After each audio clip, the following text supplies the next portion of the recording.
Things are always working out for my highest good at any given point in time. If you want to win and level up in life, you have to understand that this is the truth. This is your birthright, but of course, it's under the condition that you believe it to be true. There is an alarming number of us who feel so disconnected from the universe, from others, and most importantly, our own inner power. One of the most simplest, greatest examples of this I have is whenever I go into the country or away from the city and I get to look up and see the stars and have to remind myself that this is normal. This is a sight that I should be seeing all the time, and having that feeling of connection and beauty whenever I step outside in the evening. That is normal. That is our birthright. But not only have we literally clouded our vision, we've also spiritually clouded ourselves and been so blocked off. This disconnection leads to so many feelings of lack, unworthiness, hopelessness, and anxiety. And it couldn't be farther from the truth. It couldn't be more of an illusion. We are all connected to divine source, and that source is always working in our favor. That's why it's called the universe, because it is you, quite literally. Now I want you to think of your mind like a projector. What you believe and feel inside is what gets projected onto the screen of your life. The external world is merely a reflection of our internal beliefs and our emotional states. And so in your universe, you have unknowingly manifested everything in your reality to date. We live in the box made by our subconscious. The mind that perceives the limitation is the limitation. The best example I can give is somebody that always says bad things are always happening to me. Without you noticing, you are unveiling the deepest subconscious programming in your life. And when you constantly affirm such a thing, your brain is going to be working overtime to make sure that one, not only is that what comes up in your reality the most frequently, but also the thing you notice the most. If you're under the belief that bad things are always happening to you, it doesn't matter how many good things happen to you. The only thing you believe to be true in your reality, in your life, is the fact that only bad things happen to you. So all it really takes is just a mindset shift to start focusing on the positive things, and then you'll start to realize how that programming isn't the truth for me. That isn't the law of the universe. That's not how this works in the universe, and it's not how it should work. You just stepped off your hot girl throne a little bit and got way too deep into the ego in the 3D world, and that's okay. All queens have their crowns tipped every once in a while, but I'm here to help you get that posture back up straight. This all goes to say that you don't manifest what you want. And just to prove it, I think 99% of people don't consciously want bad things to always happen to them. But the reason why it does is because you manifest who you are. Here's the second part to that. Who you are at your core is who you are when nobody's around. Pause before you say, I'm a good person, I do nice things all the time. It takes a clear intention with an elevated emotion to manifest something into your reality. So sure, in the day you can be the most lovely, kind person who wishes for happiness, but then also here you are crying yourself to sleep at night, asking yourself, why aren't I good enough?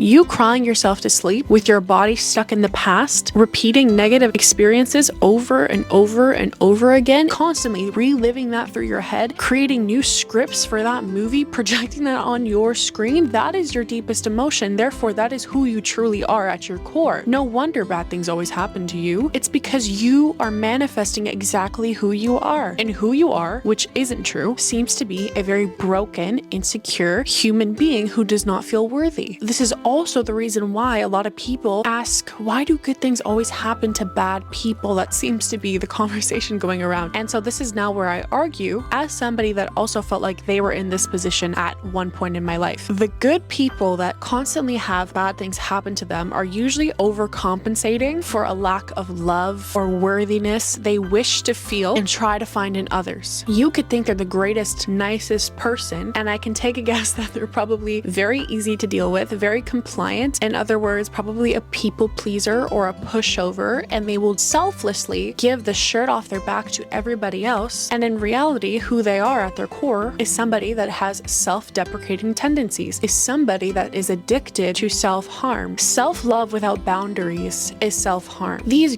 good people are not really good people at all, at least not to themselves. They are constantly manifesting this feeling of lack, of unworthiness, and they attract bad people who take advantage of them, who don't see them for all that they are, that don't help them recognize their worth, because that's their projection. That is something that is triggering the deepest parts of them, and now it's their responsibility to pick themselves up, recognize this pattern, deal with it, and heal with it. That was a bar, write that down.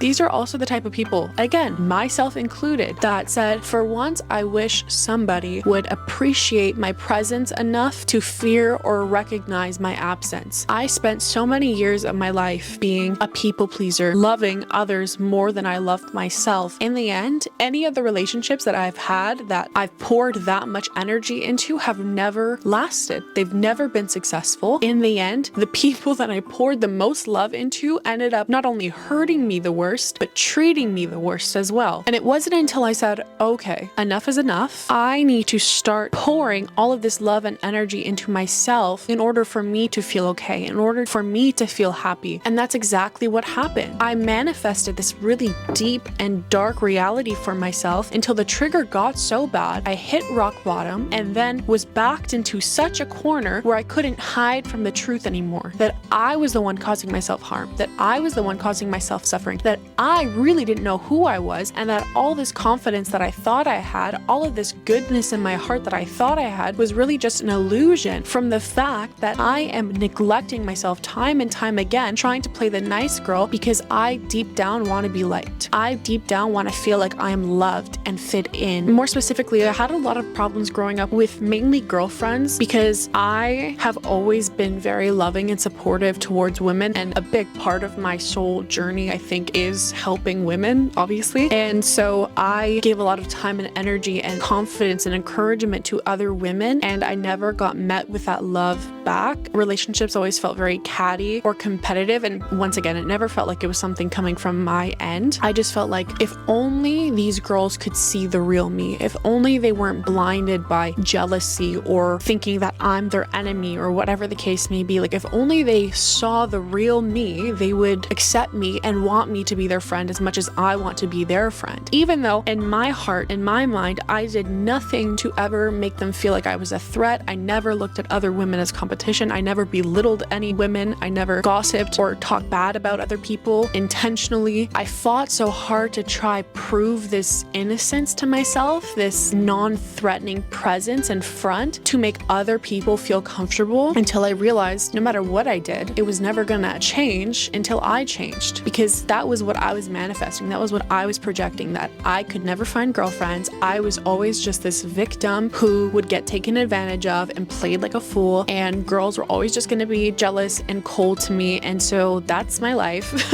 And so I had my big spiritual awakening and I cut everyone off and I started loving and pouring into myself. And along the way, and years later, I was introduced to new relationships and new girlfriends and new experiences and new people. Most of them were honestly tests and people placed in my life so that I can break the cycle and learn from them and grow from them. I'm gonna be honest, I probably could have saved myself a lot of time and a lot of heartache if I just stood in my sense of self a lot sooner and a lot stronger, but that lesson was always, I think, the hardest for me to understand and move through. And now, even in the most general settings, the women I meet tend to feel a lot more welcoming, a lot more loving, have a lot more things in common with me. Overall, I just have much more positive, fruitful, meaningful, present experiences and moments and memories with women, with my girlfriends and my girl acquaintances. And my biggest testimony is this channel. Pause. I want to say I wake up every day and am filled with the most loving, incredible comments that really, truly touch me deeply in my heart and my soul and make me so emotional. This YouTube channel, this community, you are quite literally the reason I get up in the morning. You are literally one of the first things I think about every morning. You are what I'm most excited for when I get up in the day. I am constantly thinking of you, and so I want you to know all of your comments mean everything to me. It's all I've ever wanted my whole life, and I will keep posting. I will be posting so much more, as much as I humanly possibly can, because this is my whole life priority. There is a lot of power that lives in faith and surrendering. Your belief in a divine power, whether you call it God, the universe, your higher self, all of the above, in my opinion, is essential. Remember that there is a distinct connection between you and that divinity, you and that higher power. So yes, when you leave this 3D dimension, there is that higher power present there that is genderless, formless, is not constrained to the polarity that lives within this earth and this 3D realm. Absolutely, it is real and it's there and it's creating. However, a part of that lives within you and is carried with you every single day in your body permanently as you live on this earth. I said this in my last video, but we are not a body that has a soul. We are a soul that has a body. And so when you do not trust God fully, almost blindly, that really means that you don't trust yourself, because you are God. You are the universe. You are that before you were ever this body and this person with this identity that lives within the box that you created in this world. And so what I'm really saying is that you cannot have unwavering faith and manifest your divine truth and your birthright, the reality that everything is working out for you for your highest good at any given point in time, without fully trusting yourself and understanding your worth as a divine being, as a soul. I talked a lot about this concept in my last video, that you are the creator and you are the God in your own universe. That is where your true self-worth lies. When you start removing all of the conditionings in that very narrow box you've put yourself in this world, you can really come into that truth. I guess a better way of putting that is expanding your box, because obviously as long as we live in this body on this earth, we are limited to our full power. The more you expand your box to believe in the impossible, to believe in your divinity, to believe that everything is energy, everything is a frequency, and so you just have to align yourself with the right one, that magic can happen. See, the glasses are back on, you know we're about to get into it.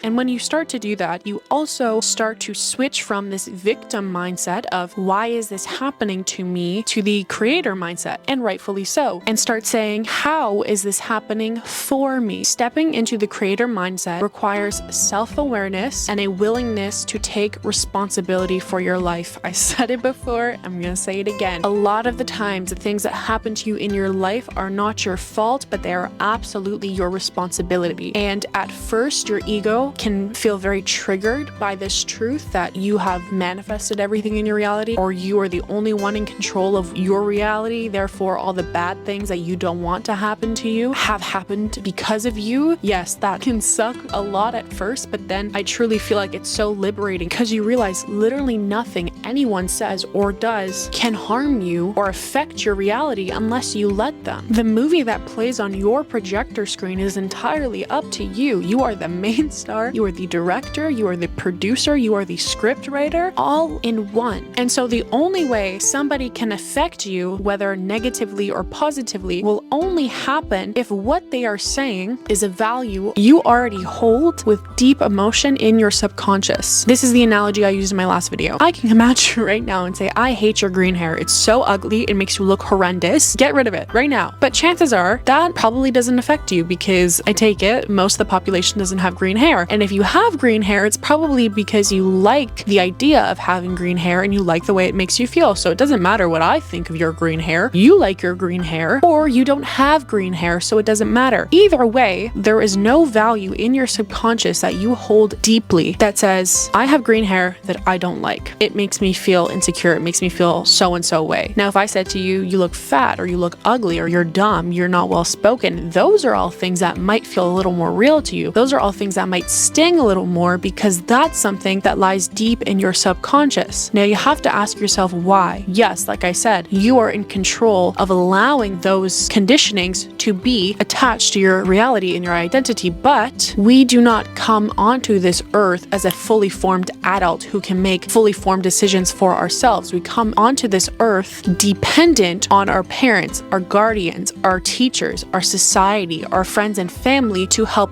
raise us. And so most of your deep conditionings are really just the conditionings of the people closest to you who you also have the deepest emotions for. So there's this very beautiful and intricate juggling act between giving yourself compassion and giving yourself grace for having to unlearn the conditionings and the habits that you now recognize do not align with you and were taught to you against your will, kind of, while also holding yourself accountable for this truth and now committing to the dedication and the effort to unlearning these values, reconditioning yourself, and ultimately reparenting yourself. I can sit here and say to you with the most love and assertiveness, my name is Brianna, and I'm so grateful that things are always working out for my highest good at any given point in time. I feel that when I say that. I know that when I say that, and it gets proven to me time and time again. And actually, there was something very large that happened in my life today that once again proved this to me. And this was something that was really weighing on my heart. It was really causing me a lot of anxiety, and my egotistical brain was really focusing on the negative of the situation. What if this happens? What if I fail? What if it doesn't go well? Just preparing myself for a less than ideal outcome. But as always, when the voices got too loud, I put on some affirmations, I put on some healing frequencies, and I repeated to myself, everything is always working out for me. I am okay. I am safe. I am protected. And also, this is a great one, reminding myself that everything has always worked out for me up until this point. Why would I now not believe it to be true? Everything that has ever happened in my life has always happened for me. I don't live in this victim mindset, and my reality is a testament to that. Everything has always worked out for me, even when I was completely certain that it was not going to. It always has. A really big sign for me that always comes through time and time and time again,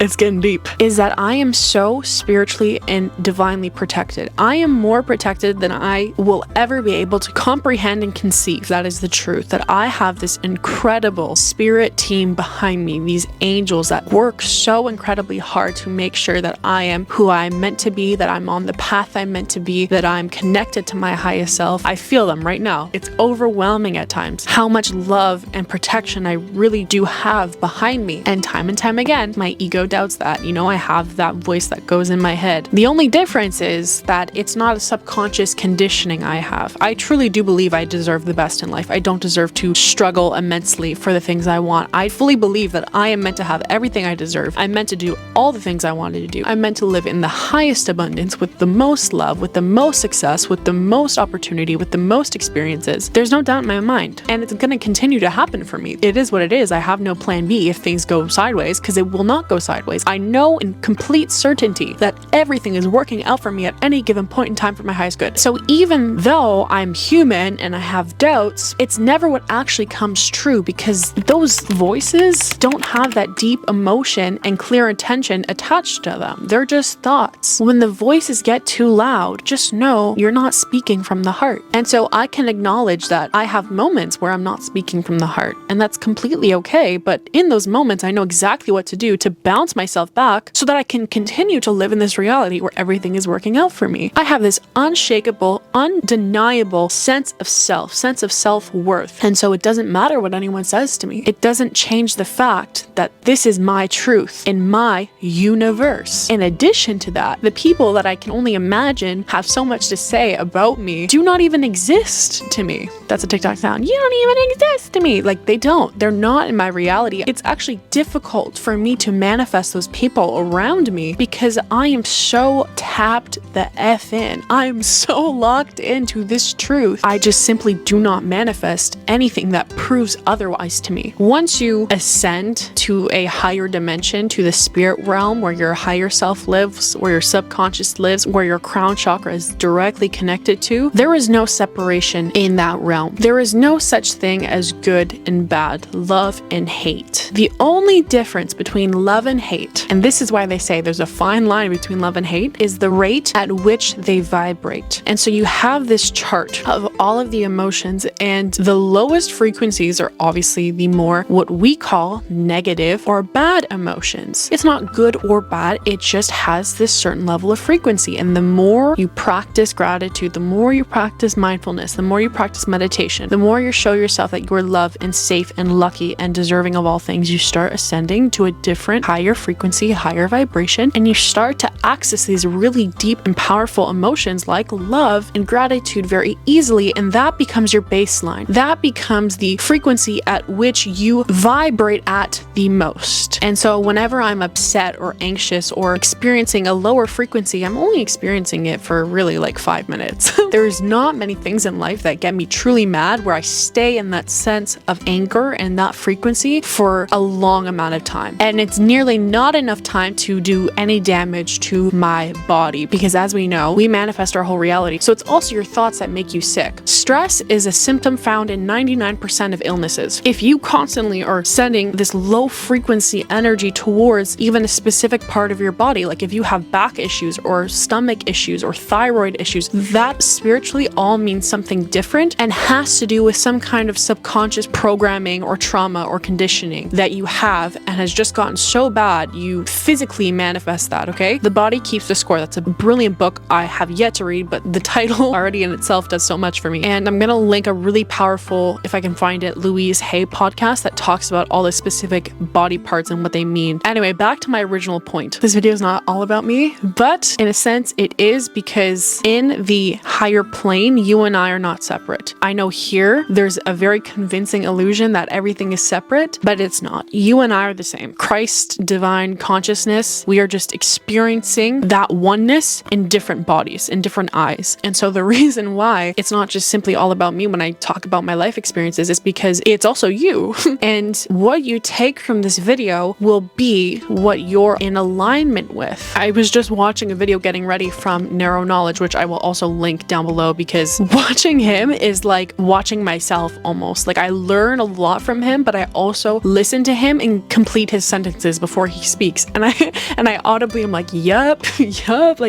like agree with everything he says. And in this last video I watched, he was going on about how we are all connected. And so the reason why I was watching him is because our vibrations matched. And so now I'm going to say the same to you. The reason why you are watching me right now is because our frequencies match. It's not a coincidence. And everything I've experienced that you can resonate with is just because we are one and the same. And so a really interesting test to do is also, for example, with this video, you're going to watch this video and take whatever from it that resonates with you. Me right now is just a projection of you. And so what you get out of this video is going to be potentially very different than what someone else gets out of this video. You are taking what you will from this video is simply just me being a mirror for whatever projections that you are projecting in your life, in your movie. And so I will even go further and say that what you get out of this video today will be different than what you get out of this video when you watch it a month from now or 3 months from now. The same way if you ever watch a movie more than once, and every time you watch the movie you start picking up more things, little cues, little details that you didn't notice the first time around because your frequency is more accustomed to that vibration and has since shifted since the first time you watched it. So now you are focusing your energy and attention to the things that you are projecting in that reality. This is also the reason why you could watch this video and hopefully love it, hopefully think I'm great and amazing, because I think you're great and amazing, but also someone else watches this video and thinks I am just ruining the face of the earth when I talk to you about these things. Everything we see in life is literally just a projection of ourselves. And so whatever conditionings and programmings they got going on inside is what they're going to be triggered by and get reflected when they watch watch me. Even though I might not ascribe to any of the values that they have in place for their life, it doesn't matter because they're the ones watching, reflecting, and projecting. And just to add to that once more, the reason why it also doesn't matter if they're vibrating on a very low frequency that doesn't match with me, and if they are this type of person who is projecting and manifesting a very low frequency and are getting triggered by me, it still doesn't matter to me because they're not manifesting in my reality. I'm manifesting in theirs. So even though, yes, we're all connected, there is a very distinct difference in energetic frequencies. And that's the reason why it's not the other way around. I'm watching them on the screen. They're watching me on the screen and getting triggered by this sense of self that either is calling them to awakening, calling them to a higher self, or reinforcing the fact that the things they want in life, the manifestations they want, are not attainable to them. And that's why they cannot take anything positive from what I'm saying and get affirmed in this truth that I feel I'm expressing to you. Even if I were to put myself in that position and I watch something that I don't necessarily agree with or feel like my values align with or whatever, I never really feel this deep sense of anger and hatred and need to hate on the other person or troll them or make any really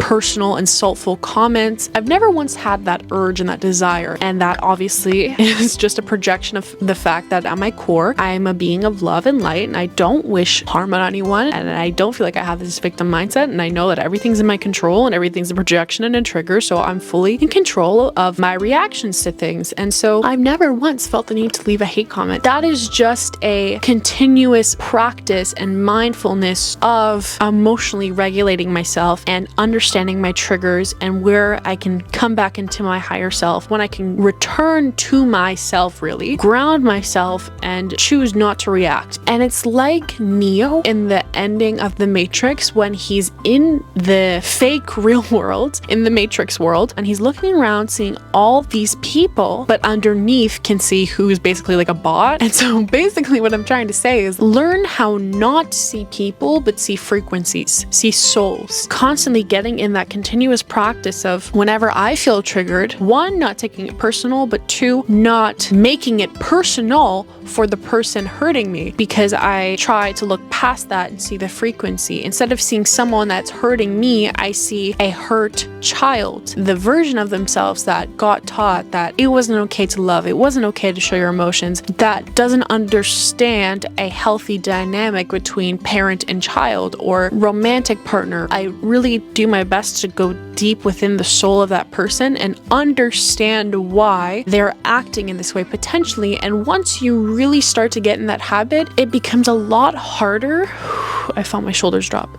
It becomes a lot harder to really hold on to anger and resentment for that person, because you're now coming at it with the understanding that, whoa, this is really just a reflection of a version or part of myself operating at this certain frequency and has experienced these traumatic events that have caused them to stay stagnant in that reality. And ever since then have not been able to understand or how to let go of that reality and take control as to what they really want to manifest. Truly, the people that have caused the most hurt and harm on others are really just the most helpless. Whoa, that's a bar.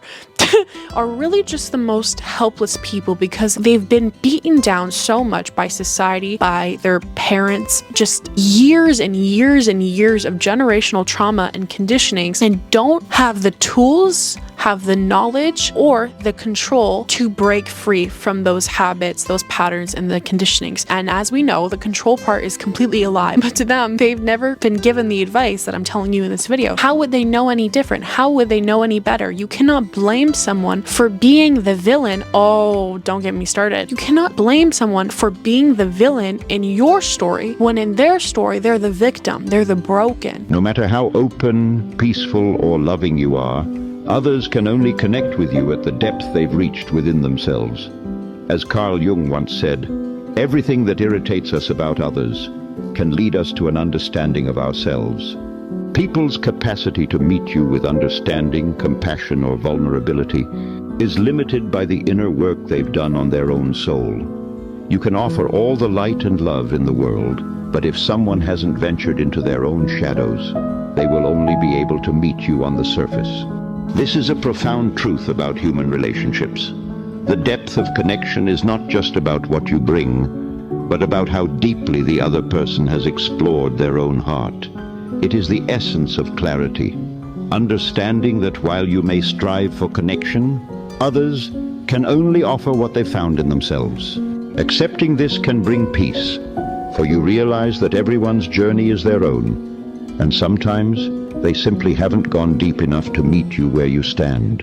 No one mourns the wicked. I'm gonna start singing. I watched that movie opening day, and ever since I've thought about it, and I want to go see it 20 more times. It is the most brilliant work of art on so many levels. This is not about Wicked, but it is a little bit, because look at Alphaba. If you haven't watched this movie, I'm sorry, but in her life, she has done nothing but give to others. Her damn sister, Nessa Rose, she's done nothing but try to take care of her, and all she really wants is to receive love back. All she really wants is to be liked and accepted. She is literally the archetype of everything I told you earlier in this video. That is Alphaba. This is Alfie. And all she ever got back in return was blame and shame and resentment, because from the moment she was born, she was told she's not good enough, that she's green. And so that's what manifests in her reality. So she's lived with this conditioning her whole life until it got so deep where she had to make the choice of getting physically trapped and controlled by the wizard, or becoming the villain in everyone else's story, because that meant she finally got to claim her own identity and self-worth. She finally realized that she was the one with the power. She's the only one that can read the damn book, not us, and therefore chooses the path of enlightenment. She chooses to break free from the 20 plus years of conditionings that she got told and chose to defy gravity. That's why it is such...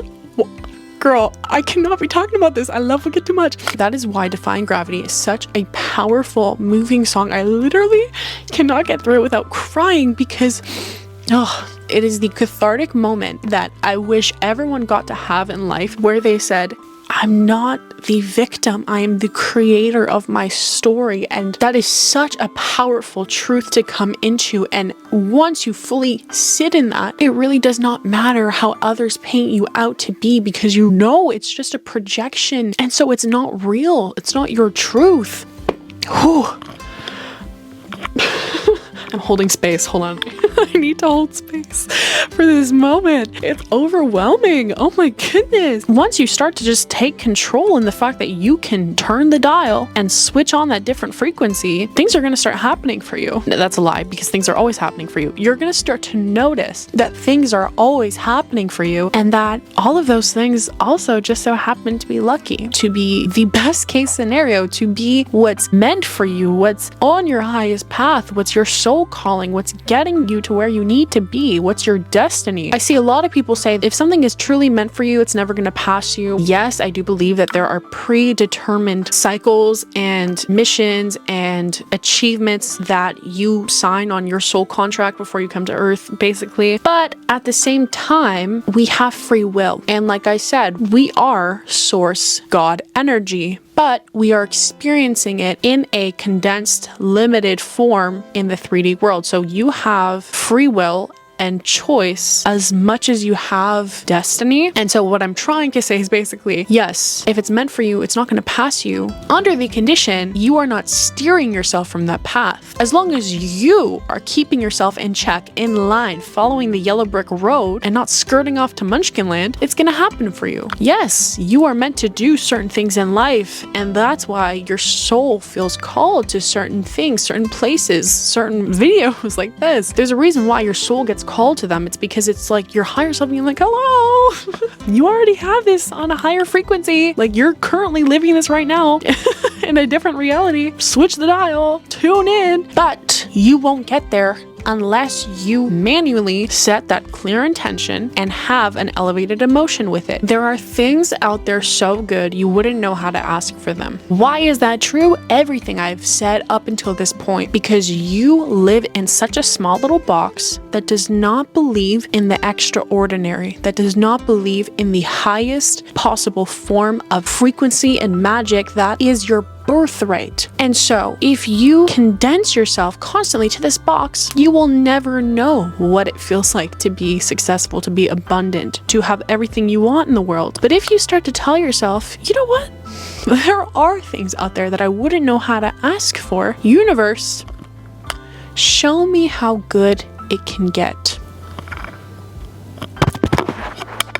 Listen to me. There are things out there so good you wouldn't know how to ask for them. So start to show yourself. Start to prove yourself wrong. Start to go ahead and unlearn and unravel all of these conditionings in this tiny little box and say, show it to me, Rachel. Show me how good it can get, because I am Brianna and all good things are happening to me at any given point in time, no matter how it looks, for my highest good. So what's gonna happen? I am going to start showing myself in my universe how good it can get for me. I am going to start tapping into my divinity, to my deepest and truest sense of self, that self-worth, that undeniable, unshakable self-worth that says, I'm a god, I am all-powerful, I am all-knowing, I am love, and I am light. I'm going to start letting that version of myself take over. I am going to start living and acting from the heart, from the soul, from my higher self. I'm not going to make every decision. I'm not going to live out of my head, out of my ego. I am not going to let my body constantly be in the past to manifest a familiar future. It's not going to happen. I'm breaking the cycle. I'm hopping on my damn broomstick and flying around. Oh, here we go again. The same way when Alphaba gets on that broomstick, flies out the window, and starts to fall. Who does she see in the mirror? Yeah, she sees her child self. And in that moment, you can see it in her eye. There is that reflection of all of these conditionings and programmings, that victim mindset, the doubts, the fears, they're all kicking in until what the heck happens? She catches herself before she hits the ground and zooms across the sky. You have to catch yourself before you hit the ground, and there is going to be moments in your life, both big and small, where you feel like you're falling, where you are directly met in your reality with a trigger that brings you right back to that inner child. That's exactly what's happening. You are looking in the mirror and seeing your inner child, whatever the trigger might be. It is literally getting you face to face in the mirror with your inner child, who feels unsafe, uncertain, hurt, beat down, unworthy in the presence of so-and-so trigger. And it is your job, before you hit the ground, to catch yourself and say, no, that is not true. That is not who you are. More importantly, that is absolutely not what your inner child deserves. You have to learn how to defy gravity, defy the odds, even when it feels like the whole world is against you. Look at Alphaba. She got the Oz and Madame Morrible on site, who sent out the whole Amber Alert of a message saying, look out for this green girl, she's evil. She got the flying monkeys coming after her. She got everyone coming after her. And it was in that moment that she was the most powerful, that she broke free. It's in those moments you need to have that unshakable sense of self, because it doesn't matter who's coming after her. She got herself on that broomstick, and did she fall? No, she did not. Once she picked up that broomstick, there was no going back. And there was no going back from this. Once you start this journey of self-love, of healing, of understanding the truth, of waking up to who the fuck you are, there is no turning back. And so your job is to continuously catch yourself on your broomstick when you fall for a moment and are met with that trigger and that inner child. Remind yourself time and time and time again that you got her, that you got you in your universe. Get your ass back up on that broomstick and start flying even higher. Once you reprogram your body to get in that habit, to finally fully feel safe within yourself through and through, when that is your deepest emotion, when you have gone through an unspeakable amount of manifestation meditations where you literally sit there and cultivate so much energy of love and light, when you get so clear on the vision of your future, you start to cry, then you can go about your life in the certainty, even in the moments when you don't feel like it, that I am Brianna and everything is always working out for me at any given point in time for my highest self. You have to love yourself more than the hate. You have to love yourself more than the fear. You have to be more strong and confident than the fear is in your life. And what do we know? That is all one and the same, just vibrating at a different frequency. So literally all you have to do is just fly on your broomstick to that higher frequency. I can't believe the way this wicked analogy has just played such a good role in this video, and it wasn't intentional. Anyway, how do you fly your broomstick? Here's how. You cast your spells like Miss Alfie. 1. Gratitude practice. I don't care if you have had the worst day of your effing life. Before you go to bed at night, my nose is deviated. I'm sorry you had to hear that. Let it out and remind yourself of what you're grateful for. What is one good thing that happened today? And once you start with the one thing, it's going to be easier for you to find more and more things. There's not been a point in time where I've sat down and done this exercise with myself where I couldn't find more than one good thing that's happened to me during the day without me trying. Number 2, affirmations. Every chance you get, most importantly, every time you hear yourself having a negative thought, you overpower it with the higher frequency. You overpower it with the positive one. Things aren't working out for me. I am Brianna and everything is always working out for me at any given point in time for my highest good. Yes, it is. Every time the voices get too loud, it just means you're not speaking from the heart. So tap back into that heart frequency every chance you get. And the more you do it, the easier it'll be to bring yourself back into that frequency, and you'll spend less amount of time each time in that lower state. Next, we meditate every morning, every night. I don't care if you're busy. Joe Dispenza says everyone should meditate for 10 minutes a day, and if you don't have time, you need 20, babe. Okay? We make time to connect with our higher self, to connect with the truth. And once you do that, you're able to reframe in moments of challenge. When something bad happens, which is an illusion, we ask ourselves, what lesson or growth opportunity is here for me? How can I make the most of this situation? Because I know what's happening for me, not to me. I do not ascribe to the philosophy that I am a victim in my life. I am not a victim in my life. I am the creator of my life. Therefore, I have all the power and I am on my broomstick. Okay, I love you 224. I hope this was helpful. And as always, I will see you in the next one.